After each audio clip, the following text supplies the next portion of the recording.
Welcome to a special episode of On the Ballot with Ballotpedia. Ballotpedia connects people to politics by providing neutral, nonpartisan, and reliable information on our government, how it works, and where it's headed. I'm Victoria Rose, and thanks for tuning in.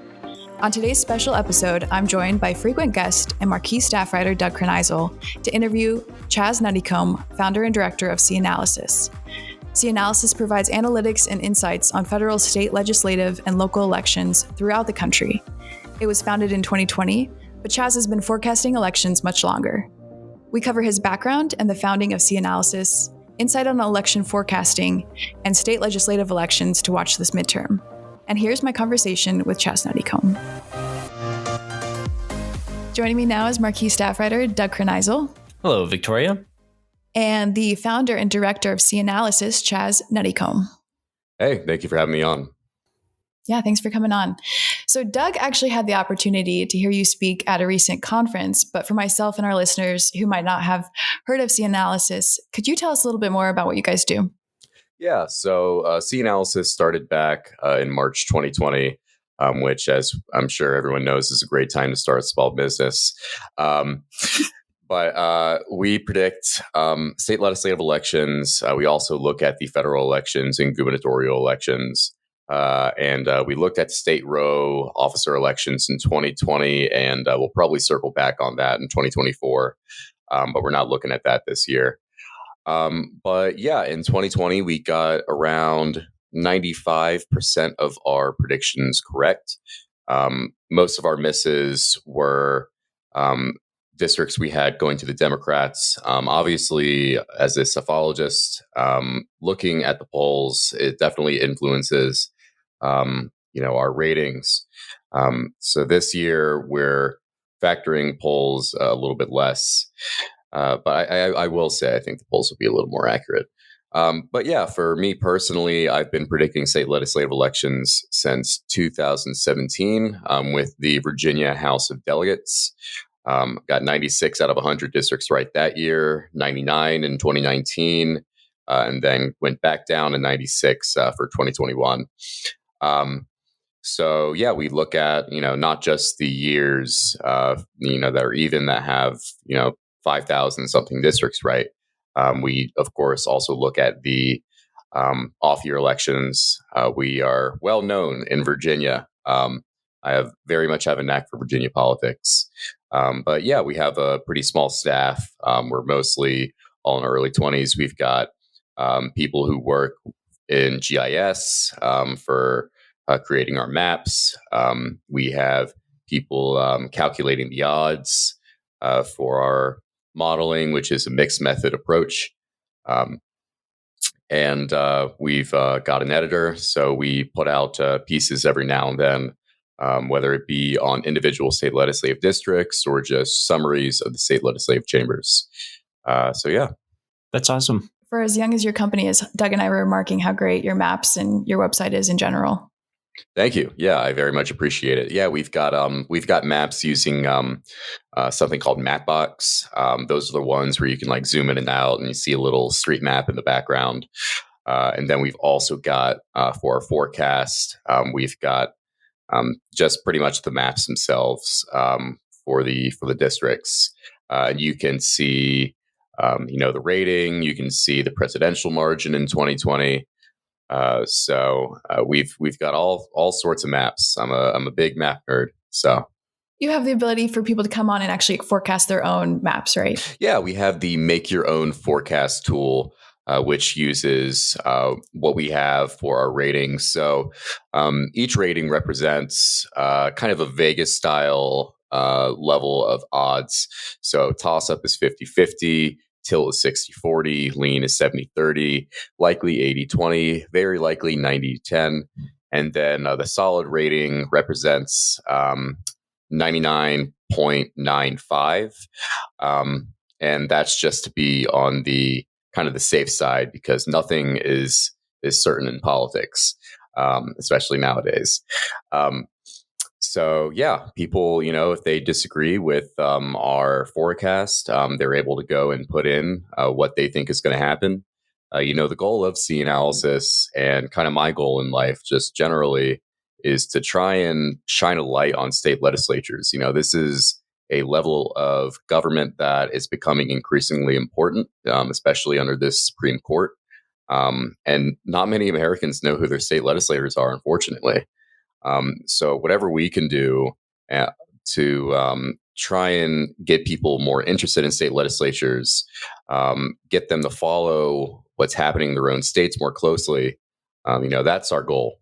Around this time of year, we've got forecasters kind of coming out of the woodworks all over the place, talking about races and everything like that. So you were talking a little bit about the different ratings that you apply to these races. Do you have, just sort of like what goes into, what do you try to take into account when you're doing that? Is it just margins of victory? Is it just sort of like partisan makeup of these districts? Without giving away any of your secrets, what are kind of the big things that play into these predictions and these forecasts that you make? Yeah. So obviously, yes, the margin of victory. I will say, we do look at what the margin of victory was in 2020.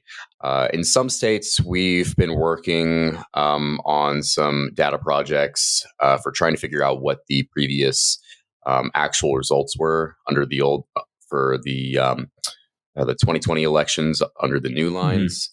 But for the large part, in most states, because unfortunately, when it comes to trying to get election data, some states are just really impossible. I mean, some of these states are using PDFs when uploading their state legislative election results.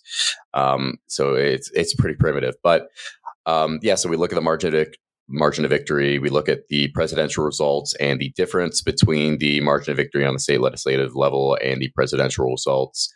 We look at what the current polling is. Whether it be, the gubernatorial elections and or the generic ballot. We also look at, of course, campaign finance. I will say we weighed campaign finance we weighed it way too heavily in 2020, and we're weighing it less when it comes to making rating changes. Democrats had a very, very good year for being able to raise money in 2020. That was another thing, an adjunct to the biggest polling miss since the Reagan era, in favor of the Republicans that kind of kicked us in the shins. Those are just some of the things that we look at when making these individual district ratings. Do you take into account things like incumbency? Does that play a role, whether or not there's an incumbent on the ballot, or if it's just like an open race? Because in an analysis that we put out last week, our competitiveness report, we found that something like 24% of all state legislative seats up for election this year don't have an incumbent running for them. Will that have an effect on what you would typically forecast for those races? Yeah. Incumbency is a big thing. There is a I'm trying to remember what the term is when it comes to just academia, but I read something for when it comes to redistricting on the state legislative level, and just the findings of how incumbents were doing better in respect to what they would be, supposed to get in a regular basis for their partisan performance. They did better in the areas in their new districts that were also in their old districts versus the ones in their new districts. Incumbency still does matter on the state legislative level. So losses of incumbency can very much influence the rating. There is a district. So Brent Boggs is a member of the West Virginia House of Delegates, and he is the biggest overperformer on the state legislative level for the Democrats. There was a 88 or 89 point difference between the presidential result and his reelection in 2020. He is not running for reelection this year, so that is a district that went from solid Democratic to solid Republican.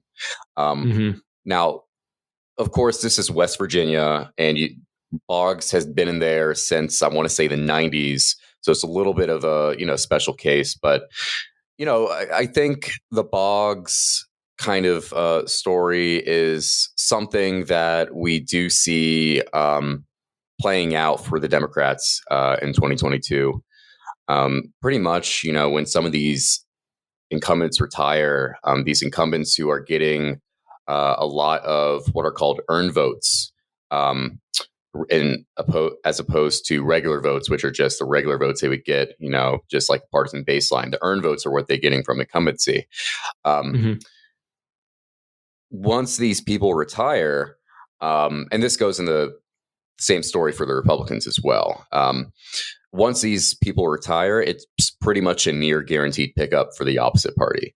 And for an example with the Republicans, I know in Southern Rhode Island, pretty much these two Republicans on the coastline had never been opposed, or it's been a while since they've been opposed.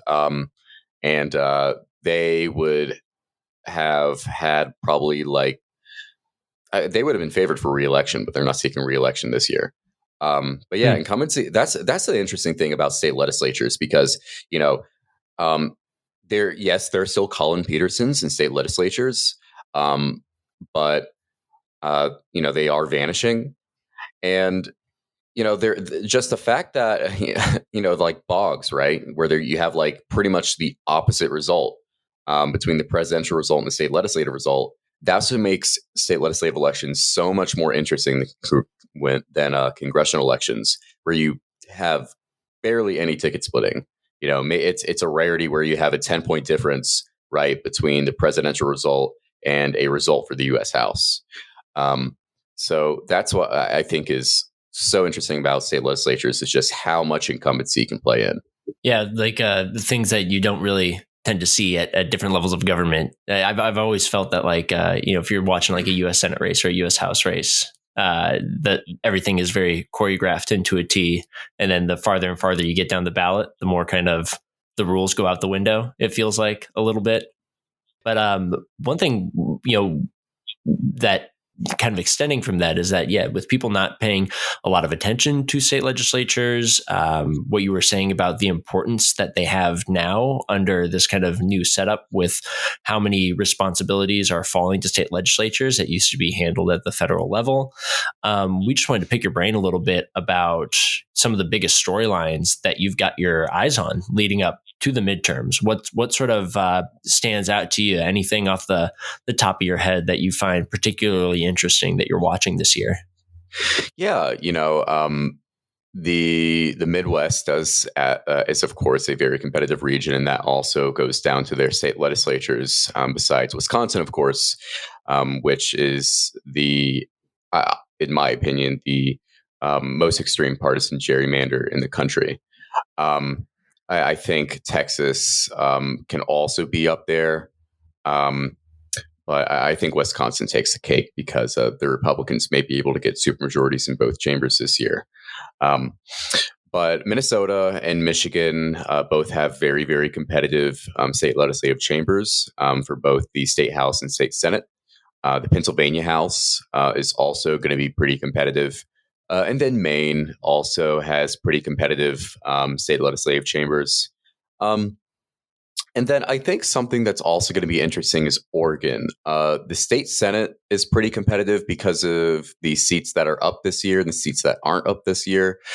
And then the state House is moderately competitive. And then the fact that Kate Brown, the governor, is, according to Morning Consult, the most unpopular governor of the country. And the fact that Drazen, the Republican nominee for governor, has been leading pretty much every poll for the past several weeks. It will be interesting to see if there is not only just a Republican governor in Oregon, but whether the Republicans can also win one or even both chambers this year. There are also, of course, other states like Colorado has moderately competitive chambers. The Washington House is pretty moderately competitive. Those are the ones that are just off the top of my head. Let's dive a little bit deeper into a few of those states. So, for instance, Michigan, Ballotpedia has its state legislative races ranked as the most competitive in the country, with 98.6% of all seats up for election contested by both major parties. So, what are your thoughts there about how competitive it is, what the outcome may be? Yeah, so the Michigan State Senate is a pure toss-up. So the now here's the thing I do want to say about Michigan is that I think I'm not sure that these maps are going to last for the decade. I think there is very much a possibility that these could be replaced with different maps. Because I think there are issues with being in compliance with the Voting Rights Act. And you can look at the Democratic primaries in the Detroit area there that there will probably be lawsuits from. But when it comes to the overall partisan composition, the state Senate is pretty fair. It's just they need to change the Detroit area up a little bit. But yeah, we have it as a toss up, and it's going to come down to two state Senate districts. One is in the Tri Cities area, and then you have a district that goes from Detroit to Macomb. So the state Senate district in the Tri Cities area is state Senate 35, and then the Macomb one is state Senate 11. And both of those are toss ups. There are some other pretty competitive ones as well. For example, not too far from the Macomb area in Oakland, you have a tilt Republican district, but it's pretty Republican down ballot. And then the state house is a little bit harder for the Democrats to flip. The state house is majority Trump districts. But that being said, there still are parts of Michigan that are more Democratic down ballot, especially around Detroit. So I think there should be a few districts that the Democrats win that went to Donald Trump in 2020. I could be wrong. There very much could be a case where the midterm goes better for Republicans than the polls show. And then all you see are districts that went to Biden and Republicans win, to which I think there will definitely be the case of, especially in the Grand Rapids area, which is a very, very Republican area down ballot, despite the Kent County going for Biden in 2020. Yeah, I agree. What about in Alaska? There's kind of an interesting story playing out over there. In 2020, Alaskans adopted a top 4 ranked choice voting system for state executive, state legislative, and congressional offices. So how is that system factoring into their midterms? I love Alaska so much. It is the weirdest state electorally in the union. It is so fascinating to me. One of our staffers loves going to Alaska. He's been to several parts, and it is on my bucket list to go to some parts there. So funny enough, one of the districts that we had in our solid Democratic rating was this district it's the largest state house district in the country when it comes to area. I believe, and that one is in the North Slope of State House 40. And this independent one, and pretty much he's some sort of local celebrity. He was in this indie movie called On the Ice, and so I went and bought that on Amazon just to figure out, how did I get this wrong? But yeah, so does that factor into the race ratings in the future? Yeah, he's uncontested this year, so I don't have to worry about it. Okay. But yeah, so in the Alaska State House, you have a majority coalition that has Democrats, some Republicans, and independents, and so. So in our forecast, we have the state house as a lean Republican pickup. But that being said, you're not really going to know who's going to control either chamber of Alaska, either it be the state house or the state Senate, because you may have caucuses forming that go in favor of the Democrats. Majority coalition democratically aligned in both chambers. That could very well happen after this election, but it depends on what the overall composition is in both chambers. Currently, there are two Republicans in the state house that caucus with the Democrats. One is the Speaker, Louise Stutes, and her reelection is pretty much guaranteed. And then the other is running for state Senate because the Republicans kind of screwed her over in redistricting. So that one's going to be really interesting when it comes to just the fact that, when outlets such as the Analysis will be calling state legislative elections and chambers this year, we're going to have to put an asterisk next to the state house and state Senate in Alaska saying, well, yes, there are a majority of Republicans in both of these chambers, but that doesn't mean there's going to be a actual governing Republican majority. So it could be weeks after that we find out who is going to be caucusing with who. Like, sort of on that note, one of the things that I was somewhat interested in. So I'm from South Dakota, and in our house we've got multi-member districts, and I know that those can sometimes make things a little bit more difficult to track. That's when you have like two people for the listeners. It's when you have like one district, but you're electing two people or more to that district instead of one person to one district. How do you work with those currently? Do you have any sort of like ideas or ways of approaching these multi-member districts? I mean, like South Dakota is kind of straightforward because it's basically just two per district, except for a few. It's not like New Hampshire with like a bajillion seats and a bajillion different districts or anything like that. But yeah, what are some states that have provided difficulties to you or extra challenges along those lines? Yeah, so we don't look at multi-member districts, and that's just because I haven't really found a way to have a uniform methodology between going through the single-member districts and looking at the multi-member districts, and also figuring out how to forecast it, and even figuring out how to display that forecast. So there are a whole bunch of difficulties. I think sometime, in the next few years, we're going to want to try and do that, but it's not happening this year. I will say in South Dakota, one district in the state Senate I think is really interesting, is State Senate 1. Susan Wismer is a former Democrat running as an independent this year. She lost re-election in 2020, and the district got something like 10 points bluer. And we've got it as a toss-up. She's running against the Republican incumbent Michael Roll. But yeah, and then in 2020, we did look at the single-member districts within chambers that also had multi-member districts, but we're not looking at that this year. You've kind of touched on redistricting's impact on state legislative elections, but just to dive a little bit more into it, so you mentioned that Michigan may get new maps at some point in this decade. Are there any other states that may be the case as well, or any other ways that redistricting is going to impact the midterm elections? Yeah. So Ohio is going to end up having new lines for 2024.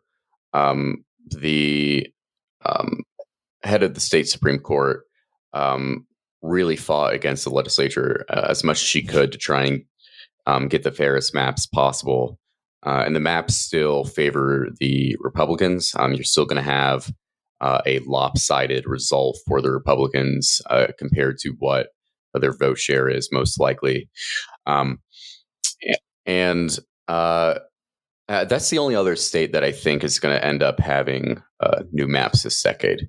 But when it comes to redistricting, there are definitely states that are really, really interesting, just pretty much entirely new maps.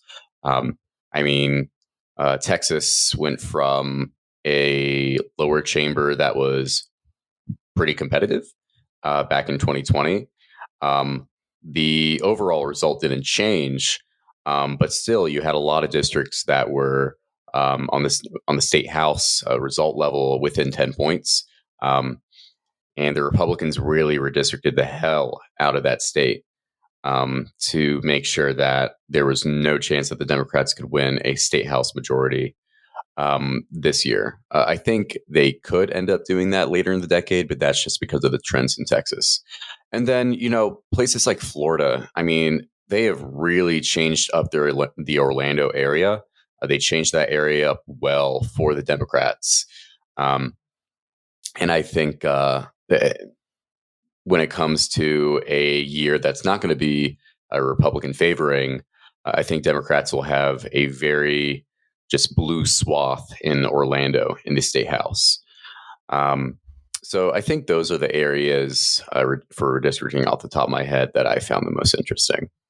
What about down in Arizona? So, the Arizona House and the Senate, they've got the narrowest margins between, I think it's one seat for each. Republicans have whatever, 16-14 majority or whatever the exact numbers are, something along those lines in both the House and the Senate. So I know that the House has multi-member districts. So like what we were just talking about, the kind of issues that come with that. Are you looking at the Senate in that state? And if so, sort of what are you seeing there on those fronts? Because they also, I think Arizona has term limits. They've got a lot of people who are not running for re-election, and a lot of people lost in their primaries too, as far as incumbents go. So yeah, has that kind of like shaken things up for you and sort of what you're seeing over in that state? Yeah. When it comes to Arizona redistricting, the phrase "what goes around comes around" comes to mind, because the Independent Redistricting Commission in Arizona gave Democrats pretty good maps in the 2010s. But this decade, they've drawn maps that very much so favor the Republicans. So Republicans are going to end up gaining seats in the state Senate. Funny enough, they may end up winning a district that went to Biden by at least 20 points. I know that it's in the Phoenix area, and that's because the incumbent, who was the only person running the primary, dropped out, and he's the only one that's going to be on the ballot. So you've got like all these write-ins running, and so the Republicans may end up winning that seat in a fluke because of Arizona election law. But yeah, so I think Republicans are going to end up gaining seats in both chambers. I think is the most likely scenario. And part of that is redistricting, and part of that is the Republican favoring year we're seeing. Moving away from the election nitty gritty, Ballotpedia, as you know, is committed to neutrality and providing nonpartisan information to Americans. And that's something that you're also obviously committed to. C-Analysis remains nonpartisan, and I'm interested as to why that is important to you. Yeah, we are an election forecasting site. What I like to tell people when it comes to just my work is I don't care who wins. I care about being right. So that is our thing. We want to get as high as a score as possible. We are also a staff that is bipartisan. We have Republicans, Democrats, independents, all on our staff. So we all have differing beliefs, and we all work together because we're passionate about the work we do, and passionate about state legislatures, and passionate about trying to again get as high a score as possible. So yeah, the main thing that kind of motivates us is just trying to shine a light on state legislatures, and also trying to do as best as we can when it comes to forecasting state legislatures, so that people keep coming back to us to try and figure out what's going to happen in their state's legislative elections each and every year. Yeah, that's really great. I wanted to circle back actually to your origin story, I guess. You're only 23 years old and you're a student at Virginia Tech. How did you get into legislative forecasting? What piqued your interest, and why did you decide to pursue this in the first place?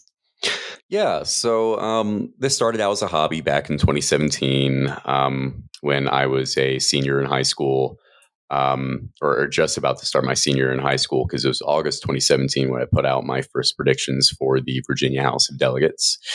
I just did it for fun. I saw a post on Daily Kos that I found on Twitter, posting what they think was going to happen in each and every state house district for the Virginia House of Delegates.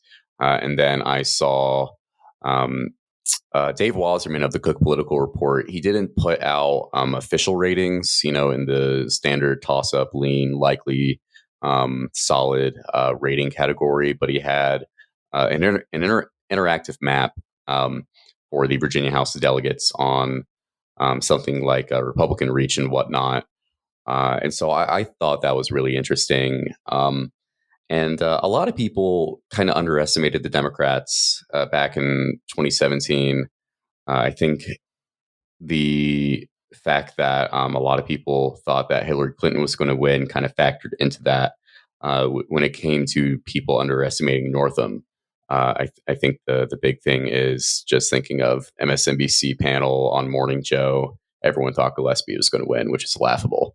Because if you're from Virginia and you saw what was happening that year, everyone knew Gillespie was going to lose. It was just a matter of how much Northam was going to win by. But yeah, so that year I got 96 out of 100 right for the Virginia House of Delegates. Most people thought that the Democrats were going to pick up something like maybe 6 to 8 seats in the Virginia House. I had them picking up 11. I think they picked up 14 or 15 seats. It was 51-49 Republican majority after the ceremonial ceramic bowl drawing for Virginia House District 94 in Newport News to decide who was going to win a tied state house district. So after that, in 2018, I continued the hobby and tried to predict more states, state legislative elections. Almost every state I looked at. And then 2019, still as a hobby, looked at Virginia, also looked at Mississippi and Louisiana for the first time, and got 99 out of 100 for Virginia House of Delegates, and then 38 out of 40 in the state Senate. And, I kept posting things on Twitter for the predictions, and I just decided I wanted something more central to post my work. So that's when I decided to start C Analysis. We started off with a staff about, I want to say it was half the size of what we got now. We had a lot of people coming to us for our predictions for 2020 and our work in 2020.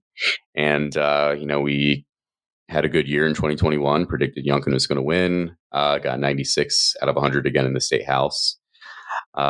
So yeah, that's kind of my origin story and kind of summary since 2017 to 2021. Just again started out as a hobby and really just kind of became kind of my job. I also wanted to, while we have you here, I was talking to someone a little bit the other day about being really excited about state legislatures, but then finding out that not everybody else is usually that excited about it. And so when you're out with your friends, if you start talking about state legislatures, it's very common for your friends to say, "Hey, dude, we don't care about that." So while we have somebody on the call who is similarly interested and excited about state legislatures, I just kind of wanted to, pick your brain a little bit, see if like a little lightning round sort of thing of what's the most frustrating state legislature or state legislative chamber to work with or to take a look at. Ooh,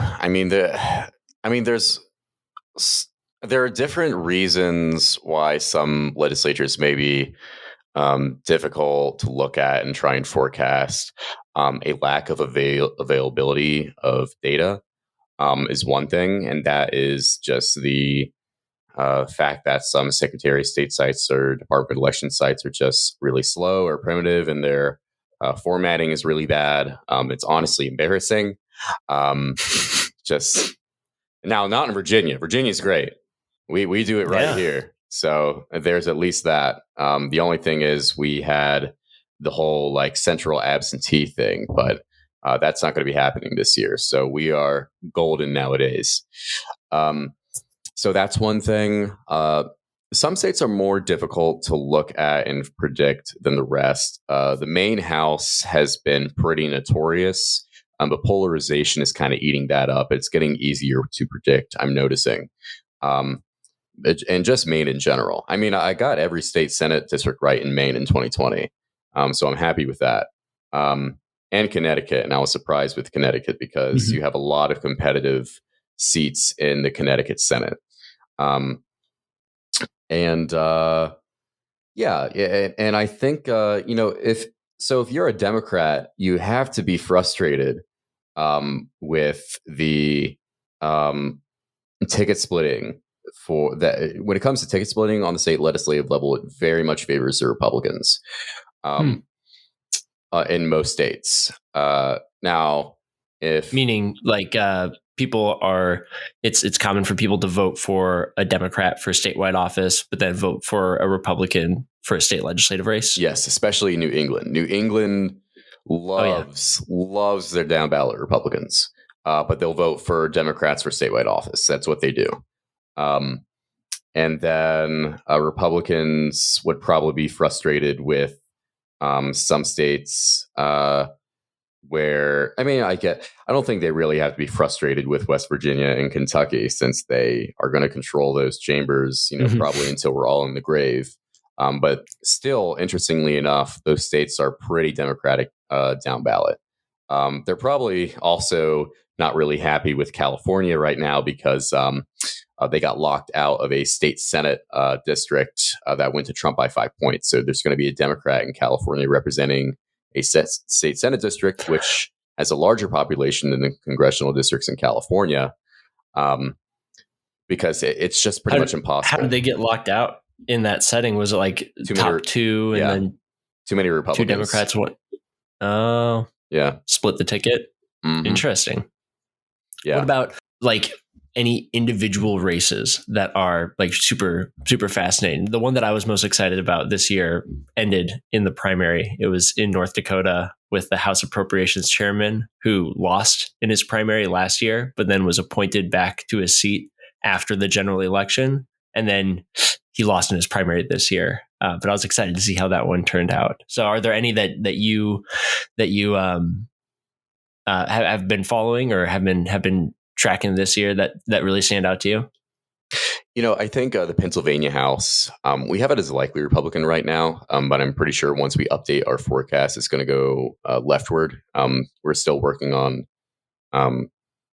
someone is working on the just the data, and we're trying to get that. But there are some really interesting seats in the Pennsylvania House. There's two seats that are very, very Republican on the top level. One of them is near Youngstown, Ohio, and then the other is Cambria County. I don't remember the name of the Democrat in the one in near Youngstown. I think the Republican is going to end up winning that seat. And then the Cambria one is interesting because the district did get like 20 points bluer compared to what the Democrat had before there, Frank Burns. But again, as I mentioned before, right, you've got all this new territory that he hasn't represented before. And I think it's going to be interesting to see whether, just the fact that, yes, he has a bluer district, but are these voters going to vote for him like the ones in his old district did, right? Because he did 50 points better than Joe Biden did in his district in 2020. It was a miracle he was able to hold on because a lot of those type of Democrats lost in 2020.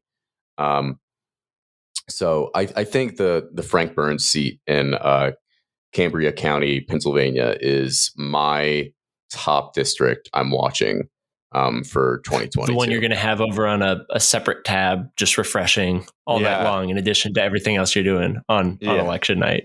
Yeah, if I had two computer screens, which one day I'm sure I will, but I would definitely have just like the Frank Burns seat or the Pennsylvania House in general, just kind of on that. I'll probably just do the like thing in Windows where you got like one half of the screen with everything, and then I'll have the Frank Burns seat on one side of the screen. So solid. Well, this conversation could go on for hours because there's thousands of races we're watching this November. But what's the best way for our listeners to keep up with your work, Chaz? Yeah, they can either follow me on Twitter at Chaz Nuttycombe, ChazNuttycombe. That's the best way to see what is the latest, or they can just go to canalysis.com, CNALYSIS.com, and look at our maps, our forecast. We have services we provide. We sell maps and sell write-ups and all sorts of stuff. And you're able to keep up with our podcast that comes out every now and then. Anything else, if you're interested in state legislatures, just either one of those two is where we have all our stuff. Awesome. Well, we wish you the best luck in your predictions this November. Thank you, Doug, for joining me and interviewing Chaz. Hopefully we'll have you back soon. Thank you for having me on. I'd love to come on again.